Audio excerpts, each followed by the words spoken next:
Southern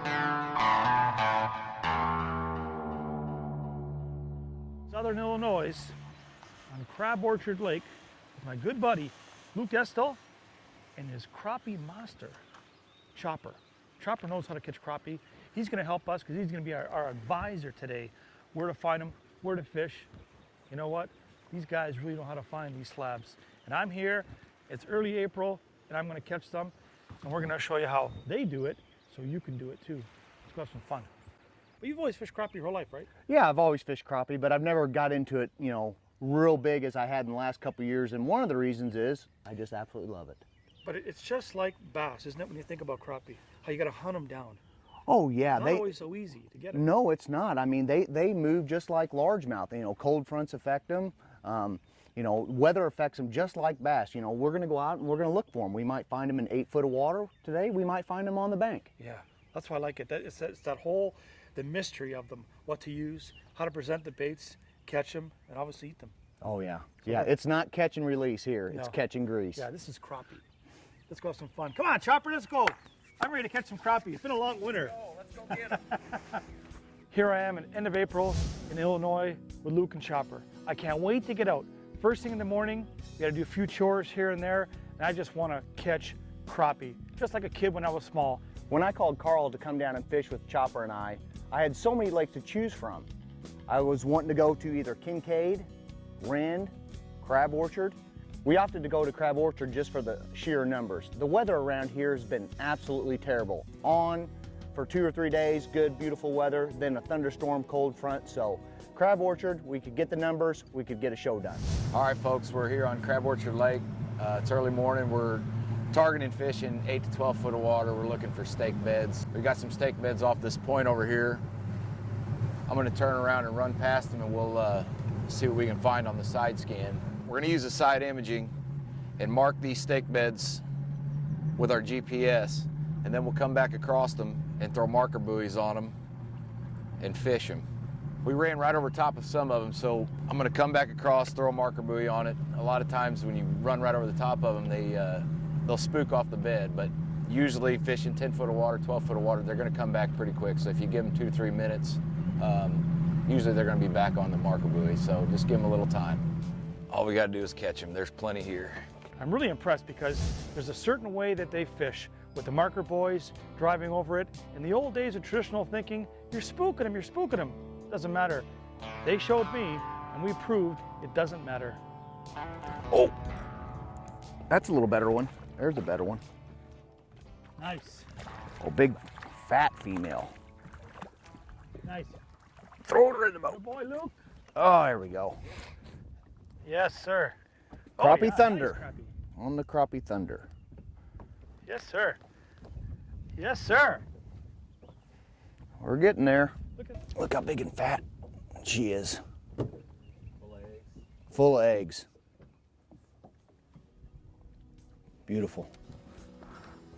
Going in the live well. The meat well. The meat locker.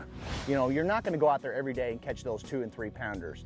But what we were trying to go for was numbers, because it's not about catch and release around here, it's about catch and grease. Oh, good one. Nope, little one. What is the pop? You know what that is? Hey, you know what that is? That fish is too late to win me $1. But that traditional pop, and you are just a beautiful little crappie. But it just, unfortunately, your tail is too close to your mouth. Bye. There. My first Illinois crappie of 2013. Proud of me there, eh? I am proud of you. Oh yeah. See that, folks? Oh yeah. I ain't fooling around anymore. And I'm starting to think, where should we go from here? And we end up starting to ease out a little deeper in that 8, 10 foot of water, locating some stake beds, and we started getting some bigger fish. There we go. Nice. There's a good fish. Good fish. Boy, Chipper. That's black. Table fare. He's in the live well. He's alive. I mean, Carl just jumped right back on his spot. Oh yeah, right back in your grave. Well, He found this other spot right there, just above Yeah. where our marker is. He said drop down. Several times we'd fish 8-foot piles. We'd catch fish off of 3 or 4 piles and then hit the next pile and there wouldn't be any fish on it. So we'd pick up the buoys, we'd head to another set, maybe 10 foot, 12 foot, and find fish. And it seemed like early in the morning the fish were on some of the shallower piles, 4 to 5, 6 foot piles. Mid-afternoon, you know, they were in the deeper water. They were 8 to 10 foot water. I think it had something to do with the sun overhead, you know. Yeah.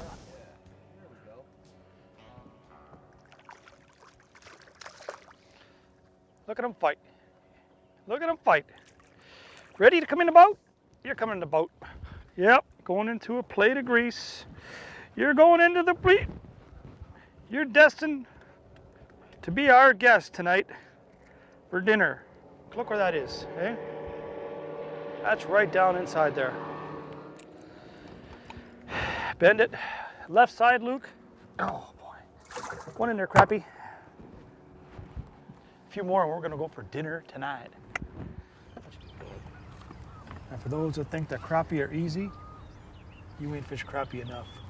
Trust me, when they don't want to bite, you just gotta put it there and be more stubborn and persistent than them. Because when they're on a brush pile, they're in the back of a creek arm, and there's a million of them in there, you're gonna catch it. And like this, it is work. It's still fun. There you got him. Little crappie. Or is it a warmouth? Oh, little crappie. Little crappie eating it. I want the big ones to eat it like this. You gotta dig. Oh yeah, see that? Got a nice bait this time.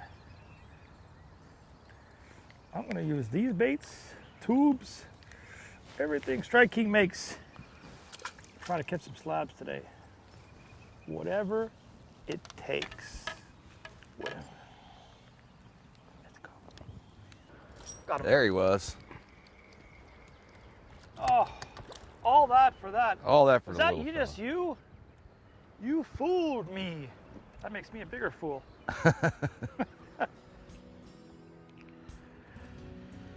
Well, I'm letting you go. You know, it's just fun to get out in end of April and have that sun beating on you like it's July. Seriously, the sunscreen, the sunglasses, the shorts, you name it. It's just a blast to be down here and catching some crappie, regardless if they're not monsters. It's still a lot of fun.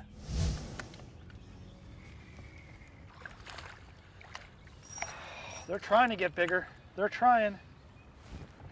They're trying. Whoa, does it look big in the camera now? Ready? Sorry, you ain't, folks. Actually, we're all 7 feet tall, 385 pounds. Yeah, so they're all those 2.5 pounders they let go. See, there's another one, 2.5. 2.5. Not pounds, inches. That's right. We went through a lot of colors today. We started with June bug, then we went to a pumpkin seed chartreuse. We just had to find which bait was actually working for the fish, and the bait had to have some sort of chartreuse on the end of it. Did you hit it good? No. That one did. Yeah, I saw that one. My goodness. Funny, eh? I don't mean to make fun of you, Carl. But I'm funny. I'm talking to him. How'd that one hit? We need to put one of those bells on the tip of the pole. Son of a gun. Chime. Wow. Catfish bell. Catfish bell. Yeah. Wow. You see, that's a slow up and down. Nothing too crazy or radical. Find that structure, drop it down, lift up. If you're not in the messy stuff, you're not going to catch. Unless they're real aggressive and hit it on the way down, which would be nice. That's basically all we're doing. Snake beds, lift and drop. Lift and drop. A lot of times when you're fishing stake beds, you get the jig down inside the stake bed. But we found that working it right on top of the stake bed seemed to produce more fish. And as the day progressed, we ended up finding that if you actually jerk the rod up just a hair and let it fall back down, that's when we get those good bites. Oh, there's. Oh!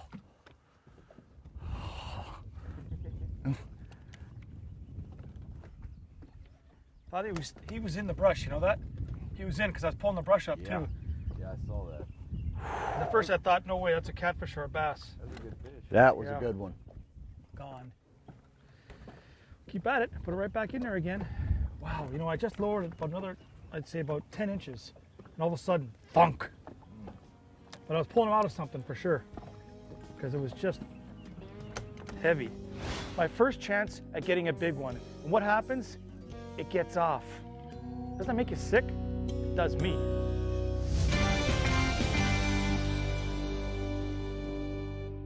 Fishing along, there's some trees down and stuff, and we're just dunking along.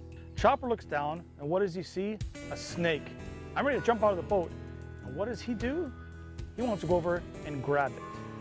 I see a snake kind of coiled up in this tree, and it's a banded water snake. It's a harmless water snake. It's just come out of hibernation. It's in the tree just enjoying itself, and these guys were kind of scared. They didn't want to get the boat near it.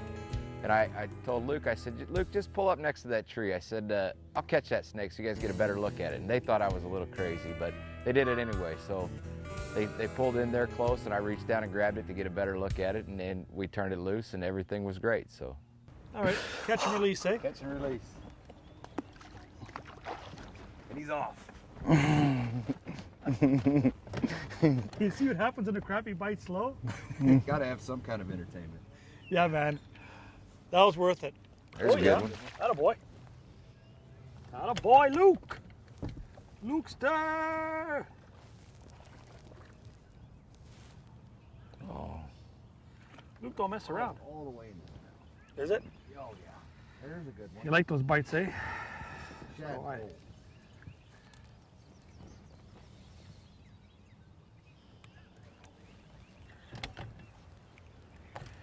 In the hurt locker, eh, Luke? Nice fish. We're gonna have a fish fry tonight. You know what? Crappie. Tonight we're going to Choppers for crappie. When you see this place, I've heard about it from Ryan. I heard about it at the trade shows. All about Choppers Place. So later, you get to see, and I get to see Choppers Place. Hope it lives up to the reputation, but I think it will. That fish is going to 350 Crisco Lake. Nice.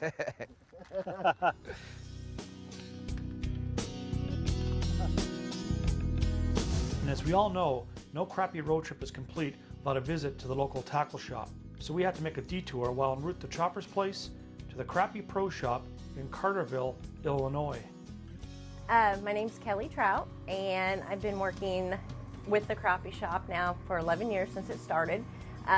When Charlie and Linda Hogg opened the business, they started it out in a small office with just a few supplies to see with the customers in the area if there was a need and a want for it, because anytime you try to go somewhere, you could never find what you needed in the crappie supplies. And it went crazy, and people were coming in nonstop. And that's when we realized we needed to add on and have the product there for the customers. So we built the shop here in downtown Carterville, Illinois. We carry anything from your bait and tackle, your basic minnows, waxworms, all the way up to any kind of jig, any kind of body baits, lines, a wide variety of depth finders that we have in the store with display models that you can check them out, a wide variety of any size of fishing line, poles, anything, reels that you need. And if you aren't able to get it, we can always get it for you within a day or two and have it here for you.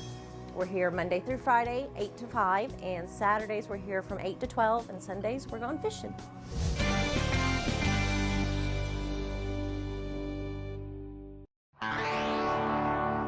When Luke called and asked if we could film a crappie show in Southern Illinois, I said, of course we could. He says we can go to any lake we want, do whatever we want, and I was ecstatic. Carl's a great guy. I've watched his shows. It's just phenomenal. I was excited as can be. And we went out and caught a lot of fish. You know, we didn't catch the biggest fish. We caught a lot and had a great time with the guys. It was just an absolute blast. All right, now we're at Chopper's Place. Everybody's telling me that this place is the ultimate man cave, the man room, the fisherman's place to come and see. Let's go and take a look what it's all about. All right, folks, welcome to my man cave. told the wife, I said, we've got to have a place to entertain, to have fun, to cut loose after a hard day's work, a hard day's fishing. So here it is. All right, the first and most important part, we had to design a bar to fit in this area. So we built it out of almost all stone, concrete, and natural wood. The bar is 4 inches thick, concrete. The wood's a cedar tree cut in half, and the stone came right off this property out here, so we use mostly natural material.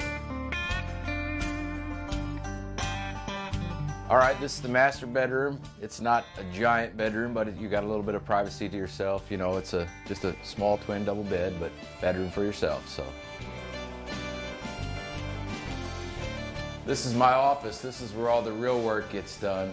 You know, I spend a lot of time in here, and people don't realize how much I spend here, but I hang out here almost half my life, it seems like. So this is where the business takes place. All right, this is the barn. This is where all the fish cleaning takes place here, all the game, all the meat processing here. We've got a deer hanging system here with the big beam. Let's take a look at the fishing room. This is also my second home here. I built this room first. I framed the whole building up and decided this was the room that I needed immediately.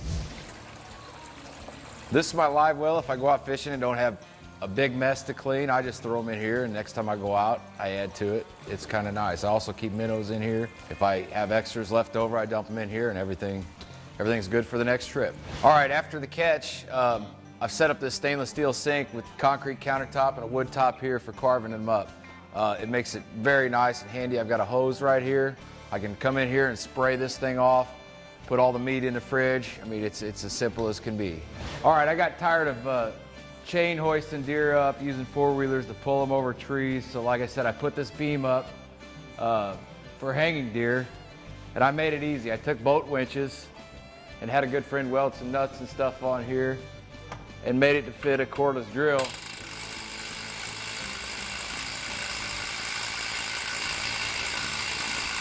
Done. In case we don't catch any fish, you know, we always have what every bar has. We've got the pickled sausages, the pickled eggs, and we also do our own peppers. We make our own peppers right out of the garden, right outside. You always have to have something to drink. We've got our own wine cellar right here that holds a dozen bottles of wine, so you've always got drink. We had a good day today, so we're gonna clean some fish and fry some fish for dinner.